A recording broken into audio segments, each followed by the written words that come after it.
How's it going, my peeps? It is now time for the RAW results / highlights and review video. As always, I'll go over the results, some of the highlights in my opinion, and give you guys my thoughts, my review on the show. So it kicks off with pretty much not the entire roster, but a lot of the roster on the stage, and then the Authority come out, Triple H and Stephanie McMahon, to make a big announcement. And pretty much the announcement was that there was going to be a battle royal between the superstars on the stage to determine who's going to join in the WWE World Heavyweight Championship ladder match.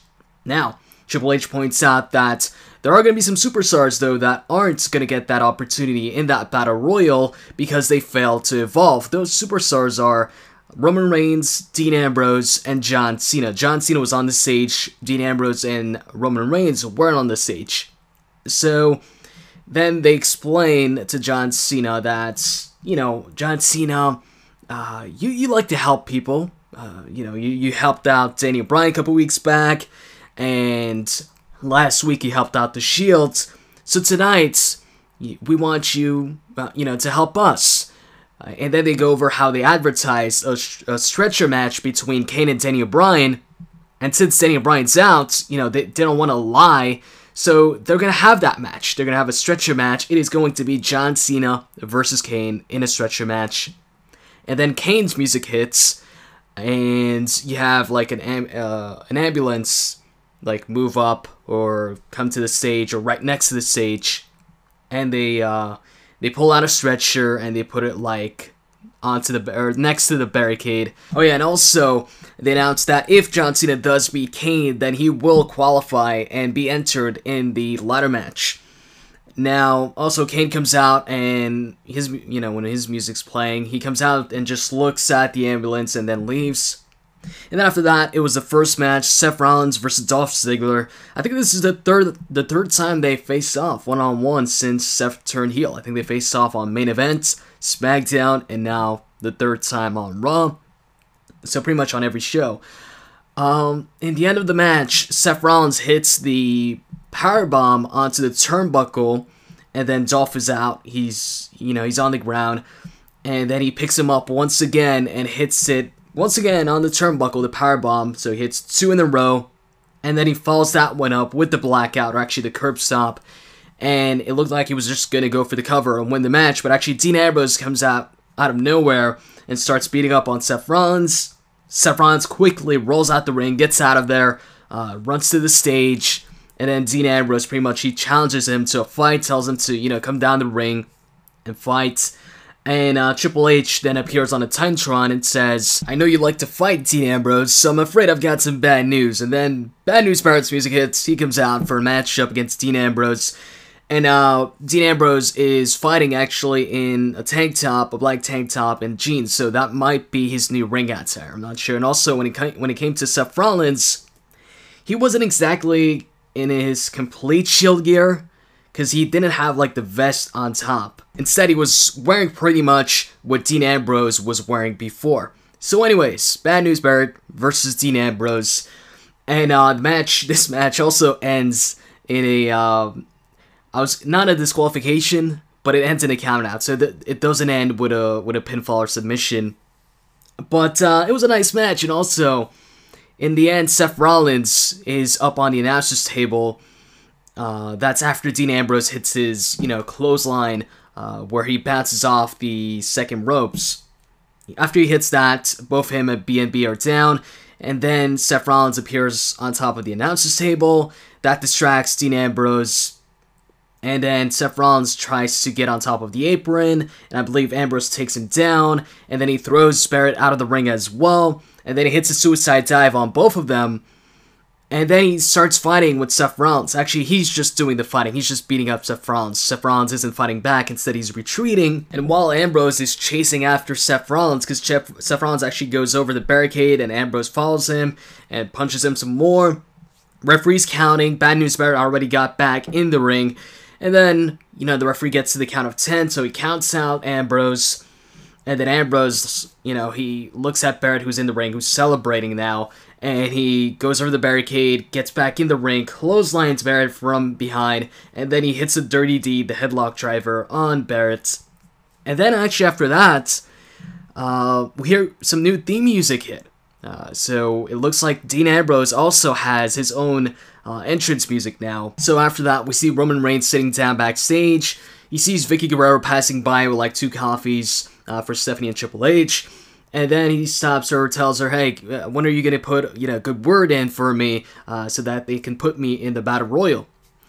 And he also, kisses up to her a bit, I guess to get her to, put a good word in for him. Telling her, how she's beautiful and she doesn't deserve, what they're doing to her. And in the end, he tells her, but, if you're gonna kiss up to them, kiss their butts, then at least do it right and put some sweetener in the coffees. So then she's like, oh, I forgot. So then she puts the coffees down, she leaves, and then he like puts something in the coffees, but you don't see what he's putting in. And then Vickie comes back, and then she grabs the coffees, and he tells her, when are you gonna tell them, to take the job and shove it? And then she sneezes, just like last week, on the coffees. And then she looks at Reigns and just shrugs and leaves. Following that, the Wyatt family come out with Bray Wyatt cutting a promo. By the way, the ladder was in the ring, so was the WWE World Heavyweight Championship hanging above the ring. So he cuts a promo on the match and power. This promo was centered around power, the word power. And he said as long as he is in this universe, this WWE universe, and then he points to the championships. He says that signifies power. And, he says he's going to win the championship this Sunday. He's going to climb up that ladder. And then he also talks about Luke Harper and Eric Rowan, saying that they are going to take down the Usos at Money in the Bank and also get power, by beating the tag team champions and winning the tag team titles. So then eventually Sheamus interrupts. And, oh yeah, and by the way, before Sheamus interrupted, Bray Wyatt started singing He's Got the Whole World in His Hands. And that's when Sheamus interrupted. Sheamus says, let's change that around a bit. And instead, you're going to get this, this whole boot shoved down your throat. And then Sheamus gets in the ring, and we have a match between Sheamus and Bray Wyatt. And guess what? That match also ended in a disqualification, so the 3 first matches on the show all ended via, some sort of, either DQ or a countout. But anyways, at some point in the match, Sheamus takes out Bray Wyatt to the outside, and then Luke Harper and Eric Rowan look like they're about to attack Sheamus, so then the Usos come out as backup for Sheamus, so then for the rest of the match, they're at ringside as well. And then towards the end of the match, Sheamus prepares for the bro kick on Bray Wyatt, and then Luke Harper grabs him from the apron. That causes the disqualification, and then they bring in a ladder in the ring. Luke Harper and Eric Rowan go in the ring with the ladder, while Bray Wyatt is attacking Sheamus on the outside, but Sheamus gets the better of Bray Wyatt, and he hits a Celtic Cross on Bray, and then back in the ring, the Usos hit a double super kick on the ladder that Eric Rowan and Luke Harper are holding, and then they're sent to the outside, and Sheamus puts the ladder on the ropes, and he kind of goes under it to keep it steady, and then the Usos run up the ladder, and then they jump from the ladder to the outside onto Harper and Rowan.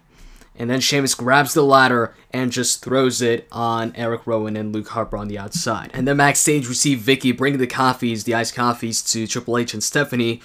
Stephanie grabs hers, but then Triple H accidentally, freaking bumps the coffee, and it spills all over Vickie and also some on Triple H, but mostly on Vickie. And then he tells Vickie, what is he supposed to, what am I supposed to do now? Go bring me another coffee. So Vickie leaves to go grab another coffee, but we see Stephanie drinking her coffee. And then Renee Young interviews Stephanie about the Battle Royal, asking her her thoughts on it.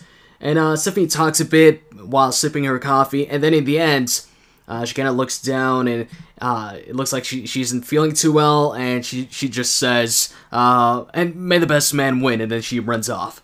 And then Paul Heyman comes in, and he goes over all the participants that could win the ladder match, but then he talks about Cesaro, and also, once again, as always, he has to mention Brock Lesnar, his client, conquered the streak. He says that was a spoiler, and pretty much he's giving us another spoiler here by saying that Cesaro will win the ladder match and become the new WWE World Heavyweight Champion. So, after that, we get Rousseff versus He Slater, and JBL in commentary mentions that He Slater is now only a one-man band, and Lana, talks about Vladimir Putin and, the usual promo she does. And then He Slater grabs her microphone and he says, you all talk about how Russia is so much better, then, why don't you just go back to Russia? And that gets a pop. And then the match starts, and it's pretty quick. I mean, He Slater gets a punch in and maybe a kick or two punches. And then Rousseff just hits him with a super kick, and then he follows that up with the accolade. He Slater taps out, Rousseff wins.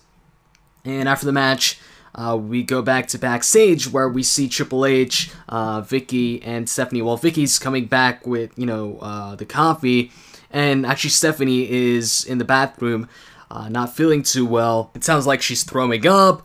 Triple H is on the outside asking her if she's okay. Vickie's trying to give the other coffee to Triple H. Triple H is just telling her not right now. And he tells Vickie to check on Stephanie. So they open the door, or Vickie opens the door. Or actually, Triple H opens the door for Vickie. I don't know. Door gets opened.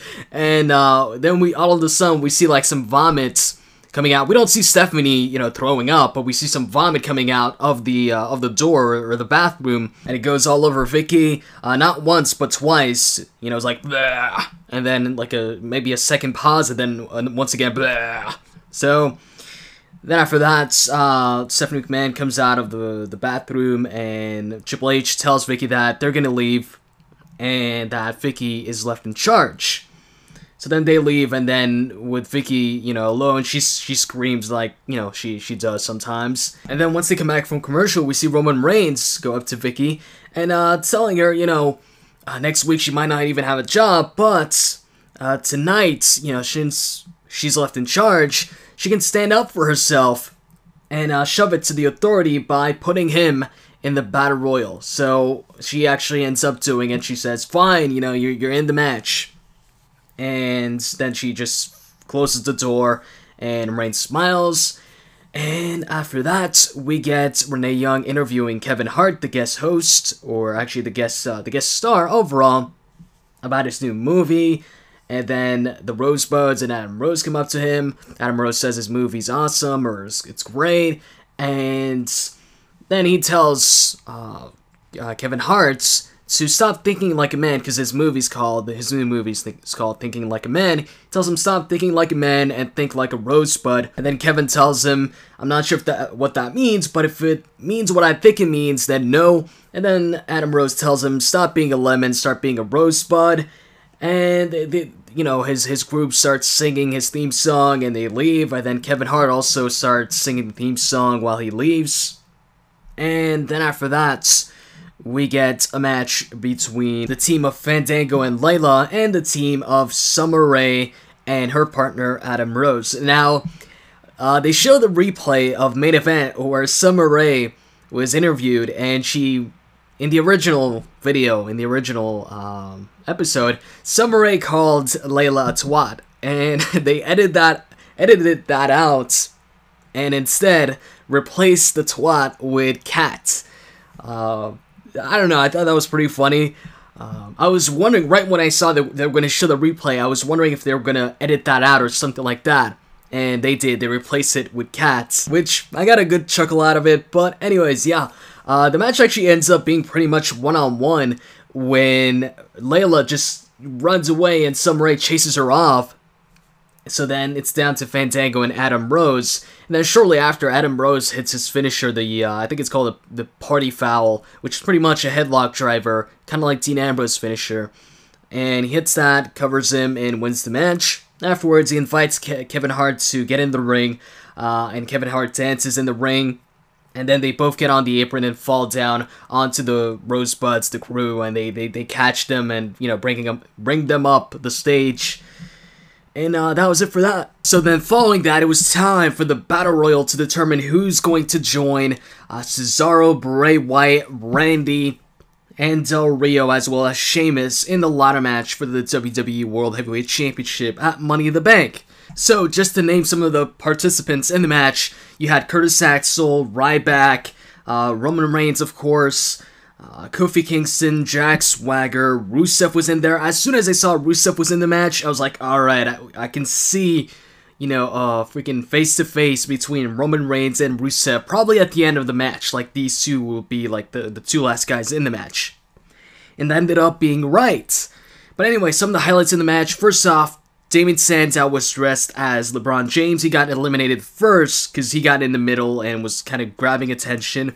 So they all threw him out of the ring. And then after Damien Sandow gets eliminated, Rusev actually eliminated both of the Los Matadores. And another highlight in the match, you had Roman Reigns hit a double spear on Ryback, and he threw them both out, I believe. I know he threw out Curtis Axel, and I'm pretty sure he also threw out Ryback, but I'm not positive. Although I think I'm right on that. Another highlight was Bo Dallas tried to, I guess, cheer up Bad News Barrett or something like that. He hugged him in the match, and Bad News Barrett hugged him back, but then he grabbed his arm and hit him with the bullhammer, and then he threw him over the top rope, but actually, Bo Dallas, you know, hanged on. He was still on the apron. And Bo Dallas then went on to eliminate Big E. Roman Reigns clotheslined Big E out of the ring, clotheslined Bad News Barrett out of the ring, eliminating him. And then it was down to the last three guys were, I think, Rusev, Roman Reigns, and Bo Dallas. Bo Dallas gets speared by Roman Reigns, gets eliminated, so then it's down to Rusev and Reigns. They go back and forth for a short while until Reigns gets Samoan drops Rusev. He tried to Samoan drop him out of the ring, but Rusev landed on the apron, and Rusev fought back while still on the apron, but eventually Reigns hit the Superman punch on Rusev, eliminating him and winning the match, thus entering himself in the ladder match at Money in the Bank. And also something else to note is Roman Reigns came out to a remix of the Shield's theme song. It was the Shield's theme song, but like it sounded a bit different. Like I said, kind of like a remix. So, anyways, after that, Renee Young interviews John Cena right after about his thoughts on Reigns just, you know, qualifying for the ladder match. She says it's great, and then she asks him about the stretcher match. He basically says that he's gonna win the stretcher match because it is what is best for business. And then Paige takes on Cameron, and Naomi comes out with Cameron, and it seems like Cameron is working as a heel while Naomi's working as a face, because throughout the match on the outside, it looked like Naomi wasn't approving of Cameron's actions. Cameron in the match like twice was like, oh, I'm sorry, and then would shake Paige's hand or something like that, and then give her a cheap shot. She did that twice in the match, but in the end, despite that, Paige makes her tap out to the Scorpion crosslock, or now it's called the PTO, the Paige tap out. So, after that, we get Byron Saxton interviewing Goldust about his tag team partner tonight, and Goldust says he's actually seen his partner, and it's going to be great, it's going to be Super Galactic. That's what Goldust says. So then, it comes time for the match, the tag team match, to find out who Goldust's partner is going to be. So it's Ryback versus Goldust and his tag team partner, and his tag team partner ends up being, I was expecting, you know, because Cody Rhodes had said, last week, that it was somebody that Goldust had never seen, had never heard of. You know, I was wondering who it was going to be. I was thinking it was going to be a new superstar or something like that, somebody from NXT. But it ended up actually being Cody Rhodes. But not Cody Rhodes. It ended up being Stardust, which is basically Cody Rhodes dressed as Goldust, but instead of the face paint, he's got a star, and on his hands, on each hand, he's got half a star. So when he puts them together, it makes a star. So he's calling himself Stardust. So it's Goldust and Stardust. Both are dressed in gold, pretty much the same attire. Like I said, the only difference really is kind of like the face paints. And they win the match pretty damn quick. I mean, Goldust takes Ryback out of the ring, and then Cody Rhodes hits he hits a flipping move from the turnbuckle on Curtis Axel. It's like a flipping cutter from the top turnbuckle. Or actually, it's like Charlotte's finisher on NXT, except from the top turnbuckle. He hits that on Chris Axel, covers him, and wins the match.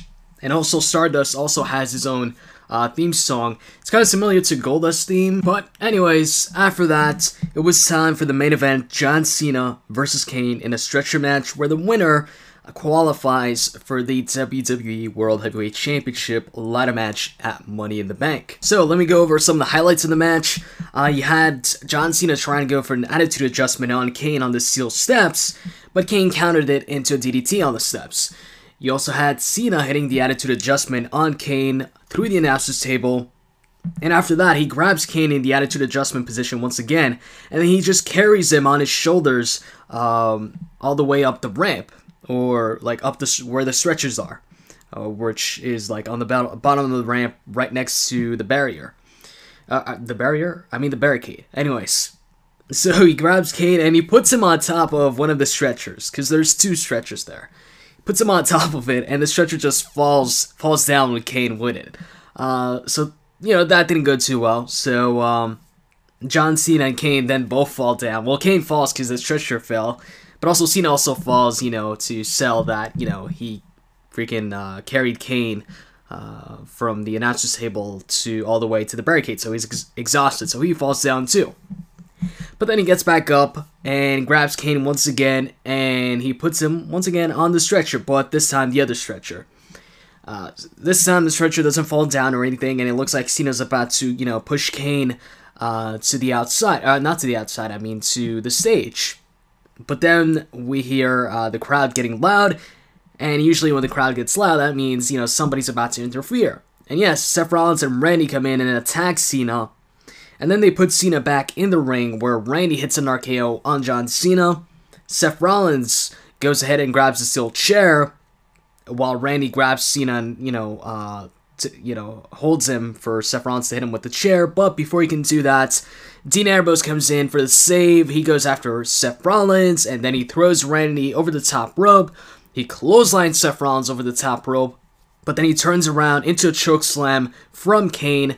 Cena, though, is now up, so he throws Kane over the top rope, and he grabs the steel steps, and he throws them onto Kane on the outside, just like he did to Bray Wyatt at Payback. Cena then goes to the outside, he puts Kane once again on the stretcher, pushes the stretcher towards, the stage, and at the very top, when he's really close to, passing that line to win the match, Kane sits up on the stretcher, and he grabs Cena by the throat, preparing for a chokeslam. He gets off the stretcher, but Cena, once Kane, throws him in the air with the chokeslam, Cena gets off of it, or, he gets Kane's throat off of him, and then he grabs Kane into the AA position, hits the attitude adjustment on Kane on the stretcher, and then he just pushes the stretcher past the line and wins the match. So Cena qualifies for the ladder match.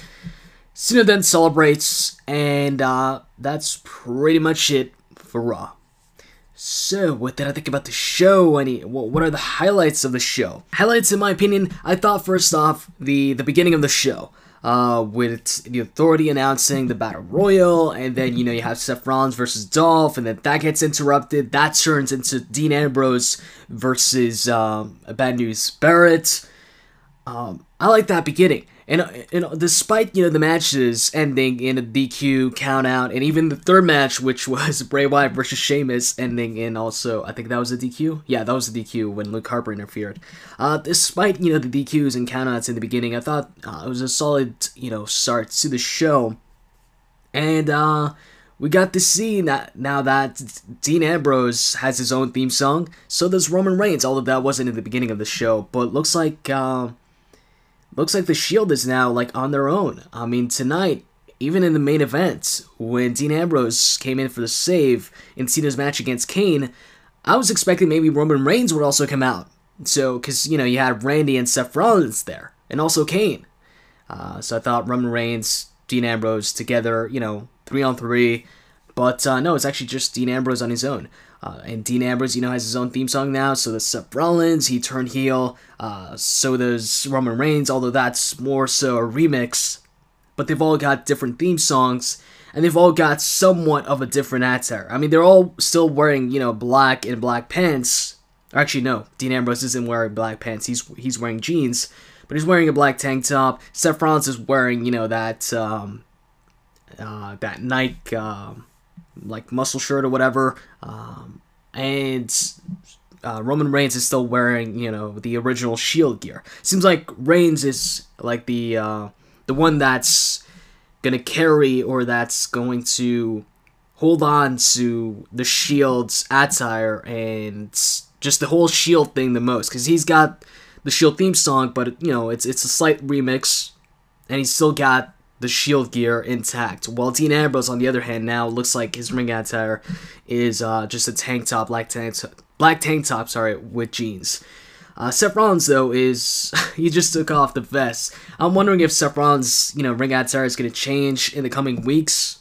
You know, maybe like a traditional wrestling attire, if it's going to remain like this. Who knows? Anyways, I'm talking too much about ring attire here. But yeah, highlights of the show, the very beginning with, you know, the matches, the Shield matches, or Seth Rollins and Dean Ambrose matches, as well as the Battle Royal. I enjoyed the Battle Royal. I know with Battle Royals, some people like them, some people don't. I enjoy Battle Royals for the most parts, and especially in this case where you've got like this confrontation between these two, you know, big superstars, in Roman Reigns and Rousseff, both, you know, being pushed as dominant superstars. Whenever there's like a face-to-face like that, and they, you know, they're the last two guys in the match, I like that, so that was cool. And also, another highlight, just because it was something I didn't see taking place, it caught me by surprise, was Stardust. Cody Rhodes as Stardust. It's interesting.